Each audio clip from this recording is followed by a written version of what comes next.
నమస్తే, welcome to ఈహా Telangana. నేను మీ షన్విత. ఒకవైపు హైపర్ లూప్ల గురించి చర్చ జరుగుతున్న ఈ దేశంలోనే కనీసం రోడ్డు సౌకర్యాలు కూడా లేని కొన్ని గ్రామాలు ఉన్నాయి.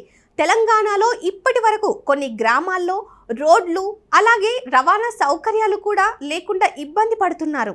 ఆ సమస్యకు ఒక పరిష్కారం దొరకనుంది. రేవంత్ రెడ్డి తాజా ఆదేశాలు పరిష్కారం దిశగా అడుగుపడేలా చేశాయి. R&B పంచాయతీరాజ్ శాఖల రివ్యూలో పాల్గొన్న ముఖ్యమంత్రి ప్రతి గ్రామానికి రోడ్డు వేయాలని చెప్పారు. అటవీ ప్రాంతంలో ఉండే గ్రామాలకు కూడా రహదారులు ఏర్పాటు చేయాలని ఆదేశించారు. ఈ కార్యక్రమం కోసం ఆర్థిక శాఖ నుండి 1000 కోట్ల రూపాయలు కేటాయించాలని అధికారులకు ఆదేశాలిచ్చారు. ప్రతి నెల 150 కోట్ల రూపాయల చొప్పున జూన్ నెల వరకు పూర్తి బడ్జెట్ రిలీజ్ చేస్తూ రహదారుల నిర్మాణం పూర్తి చేయాలని చెప్పారు.